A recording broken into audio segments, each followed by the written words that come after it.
Our family, once a symphony of 15, now echoed with the dissonance of loss.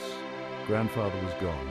His passing left a void, a gaping hole in our lives. He was the patriarch, the glue that held our large family together. Now his absence unveiled a darkness, a storm of selfishness brewing within our midst. The weight of his passing fell heavily on grandmother. Her grief was palpable, a tangible presence in our home. But even as she mourned, the vultures began to circle. My youngest uncle and only aunt, the favoured children, saw opportunity in their sorrow. Their true colours, masked by feigned concern, began to bleed through. Uncle Emeka, the youngest, always had grandfather wrapped around his little finger.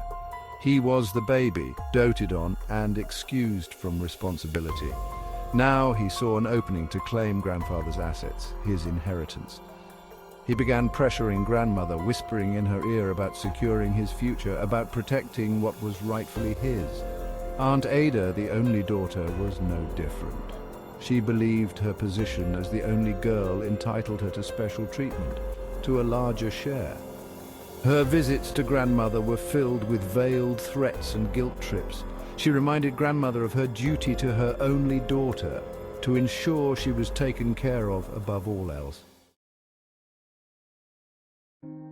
I watched, my heart sinking. I saw the fear in grandmother's eyes, the way she trembled when they spoke. I tried to intervene, to shield her, but my words were like dust in the wind. They dismissed me, told me to stay out of family matters.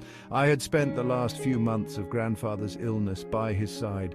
I ran errands, fetched medicine, and sat with him for hours. We spoke of life, of family, of his hopes and fears. He confided his concerns about Emeka and Ada, about their lack of respect and their insatiable greed. He made me promise to look after grandmother, to protect her from their manipulations. The funeral was a blur of activity. Relatives from far and wide descended upon our home, their voices a cacophony of condolences and thinly veiled gossip. Cultural expectations dictated a lavish ceremony, a feast for the mourners. Emeka and Ada took charge, using the opportunity to solidify their positions. They made decisions about funeral arrangements, about the distribution of food and drinks, all the while positioning themselves as the rightful heirs, the ones who truly understood grandfather's wishes. Section 5. A silent scream. My frustration grew. The injustice of it all gnawed at me. I saw through their charade, their crocodile tears and forced smiles, but I felt powerless, caught in the undertow of their deception. How could I expose them without causing more pain to grandmother? How could I honor my promise to grandfather when every fiber of my being screamed in protest? I felt trapped, suffocating under the weight of their betrayal and my own helplessness. Section 6. Betrayal's shadow. The air was thick with betrayal. Emeka and Ada, emboldened by their success, began emptying grandfather's house. They took furniture, jewelry, even his clothes, claiming it was their right, their inheritance. Grandmother, lost in her grief, barely seemed to notice. My father, a quiet, gentle man, was devastated. He had always taught us the importance of family, of respect for our elders. Seeing his own siblings prey on his mother's vulnerability broke his heart. He aged overnight, the weight of the world settling on his shoulders. Section 7. A father's burden. I watched my father crumble, his spirit slowly being crushed.